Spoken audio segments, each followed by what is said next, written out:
السلام علیکم ورحمۃ اللہ وبرکاتہ. الحمد للہ وکفی والصلاة والسلام علی رسولہ المصطفى وعلى آلہ وصحبہ ومن والاه.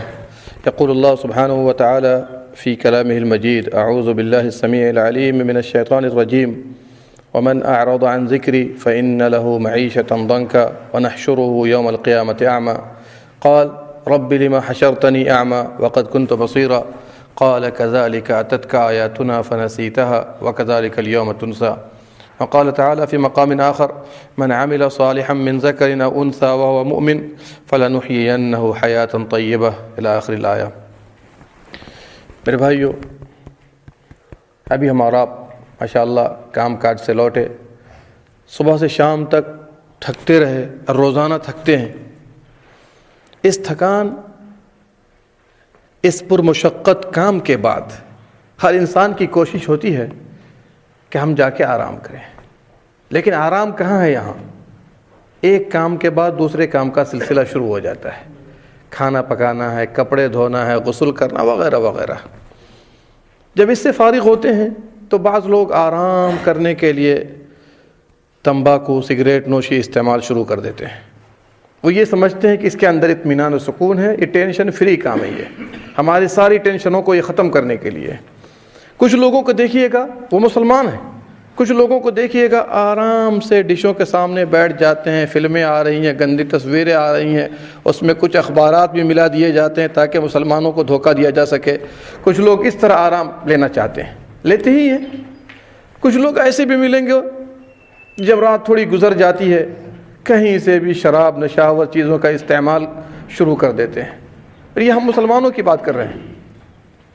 اور کچھ لوگ ایسے ملیں گے جو آرام کا صحیح طریقہ اختیار کرتے ہیں. جتنے طریقے ابھی آپ کے سامنے بیان کیے گئے ہیں اس میں آرام نہیں ہے، اس میں آرام نہیں ہے، ٹینشن فری کام نہیں ہے. یہ سب یہ ان کی بیماری کو، تکلیف کو، تشویش کو اور جتنی بھی مشقت ہو سکتی ہے اضافہ کرنے کے لیے. لیکن اصل طریقہ جو ہمارے اور آپ کے آرام کا ہے وہ کون سا طریقہ ہے؟ آپ کو پتہ ہے؟ اللہ سبحانہ و تعالیٰ نے قرآن میں اس کو کھول کر رکھ دیا ہے. اگر آپ چاہتے ہیں ٹینشن فری زندگی گزاریں، اگر آپ چاہتے ہیں آرام و سکون واقعی آپ کے جسم کو حاصل ہو، آپ کی زندگی کو حاصل ہو، تو آئیے رب سے پوچھ لیتے ہیں.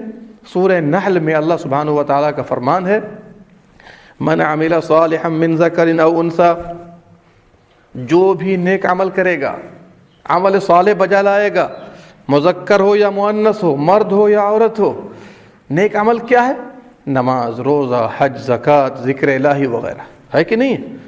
اور منفی طرف بھی چاہیے، برائی نہ کیجیے، فحاشی نہ کیجیے، گانا بجانا نہ کیجیے، زناکاری نہ کیجیے، شراب نوشی نہ کیجیے، جھوٹ نہ بولیے، چوری نہ کیجیے. یہ دونوں ملا کر نیک عمل ہے، دونوں ملا کر نیک عمل ہے. اور آگے کیا فرمایا؟ وَهُوَ مُؤْمِن. میں تفصیل میں نہیں جا رہا ہوں. ایمان کے ساتھ، صحیح عقیدے کے ساتھ اگر وہ نیک عمل کر رہا ہے، فَلَنُحْيِيَنَّهُ حَيَاةً طَيِّبَةً، تو اسے ہم پاکیزہ زندگی عطا کر دیں گے. ایسی زندگی اس کے پاس ہوگی کہ اس زندگی کا مقابلہ کسی زندگی سے وہ نہیں کر پائے گا. اور یہی دنیا کی جنت ہے، یہی دنیا کی جنت ہے. جو اس جنت میں داخل ہوگا وہ آخرت کی جنت میں داخل ہوگا. اور اسی لیے آپ یاد رکھیے اس کے مد مقابل دوسری آیت میں نے پڑھی سورہ طٰہٰ سے: وَمَنْ أَعْرَضَ عَنْ ذِكْرِي. کان کھول کر سن لیجئے، لوگوں تک پہنچا دیجئے. بہت سے لوگ اس سے بے خبر ہیں. اللہ فرماتا ہے جو بھی میری عبادت سے، میرے ذکر سے، میری یاد سے بھاگے گا، جیسے لوگ بھاگ رہے ہیں. دیکھیے نہیں عائشہ کی نماز پڑھنے، دنیا کا کام تو کر لیا، کفیل کو خوش کر دیا، دنیاوی کفیل کو جو ڈپلیکیٹ کفیل ہے. اوریجنل کفیل کو خوش کرنے کی کوشش نہیں کی جس کے ہاتھ میں سارا ریموٹ ہے. بناتا وہی ہے، بگاڑتا وہی ہے، تکلیف وہی دیتا ہے، دور وہی کرتا ہے، آرام وہی پہنچاتا ہے. اس کو چھوڑ کے گھر میں آرام کر رہے ہوں گے، پکائیں گے، کھائیں گے، سو جائیں گے. یہ مسلمانوں کی زندگی نہیں. کیا فرمایا؟ فَإِنَّ لَهُ مَعِيشَةً ضَنكًا. اس کا جینا ہم دوبر کر دیں گے، گھٹ گھٹ کر جیے گا. وہ مجھ سے بھاگتا ہے، آرام دینے والا میں ہوں، تکلیف دور کرنے والا میں ہوں، سکون دینے والا میں ہوں، مجھ سے بھاگ رہا ہے. وہ زندگی کیسے گزرے گی؟ کیسی گزرے گی بتائیے حاجی صاحب؟ زندگی گزرے گی گھٹ گھٹ کر کے. ایک تکلیف سے نکلے گا، دوسری تکلیف میں داخل ہوگا جہاں کا وہ گمان بھی نہیں کر سکتا ہے. یہ تو دنیا کا حال ہوا نا. روزی میں کشادگی نہیں ہوگی، روزی گھٹتی چلی جائے گی، جو روزی کا سبب تھا وہ بھی ناراض ہو جائے گا، چونکہ اصل مالک آپ کا ناراض ہے۔ اور یاد رکھیے، نماز پڑھنے کا یہ مطلب نہیں ہوتا کہ آپ صرف عشاء میں آئیے، مغرب میں آئیے، فجر میں سوئے رہیے، نہیں۔ اللہ کو خوش کرنا ہے تو 5 نماز، 4 بھی نہیں، 4.5 بھی نہیں، مسجد میں آ کر آپ ادا کیجیے۔ اور اس کے بعد کیا فرمایا؟ وَنَحْشُرُهُ يَوْمَ الْقِيَامَةِ أَعْمَىٰ، قیامت کے دن ہم اس کو اندھا اٹھائیں گے۔ سبحان اللہ، آنکھ والا تھا نا، اندھا اٹھائیں گے۔ وہ کیا کہے گا؟ رَبِّ لِمَ حَشَرْتَنِي أَعْمَىٰ، اے میرے اللہ تو نے مجھے اندھا کیوں اٹھایا؟ وَقَدْ كُنْتُ بَصِيرًا، میں تو آنکھوں والا تھا۔ تو اللہ کیا جواب دے گا؟ تالی دونوں ہاتھ سے نہ بجتی ہے۔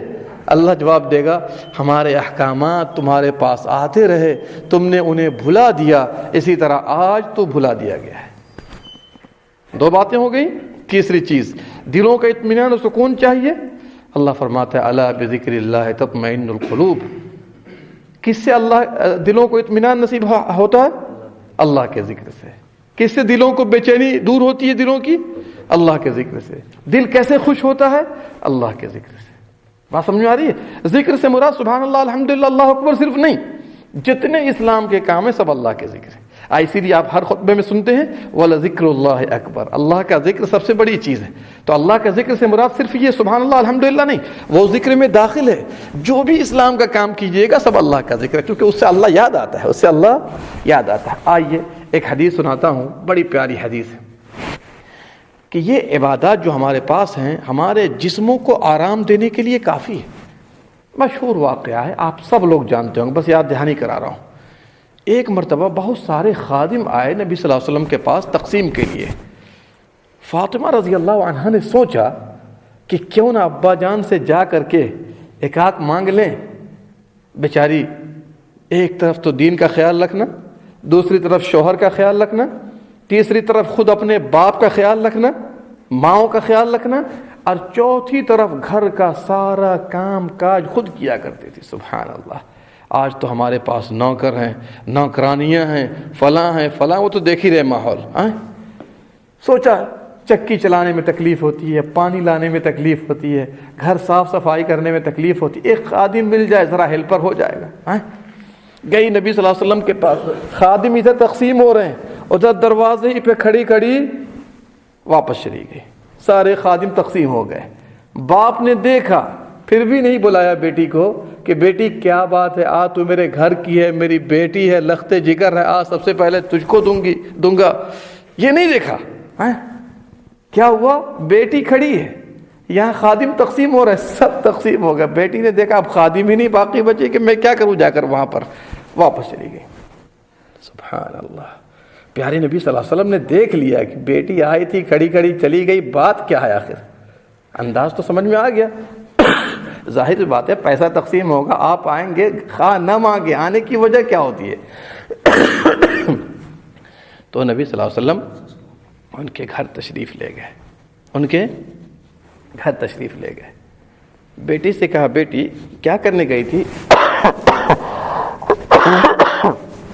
بیٹی نے کہا ابا جان میں تو گئی تھی خادم لانے، آپ نے خادم ہی نہیں دیا، خادم نہیں دیا۔ پیارے نبی صلی اللہ علیہ وسلم نے فرمایا بیٹی، اور علی سے بھی فرمایا تم دونوں جب بستر پر جاؤ تو 33 بار کیا کہو؟ 33 بار سبحان اللہ کہو، 33 بار الحمدللہ کہو، 34 بار اللہ اکبر کہو، یہ تمہارے لیے خادم سے سبحان اللہ۔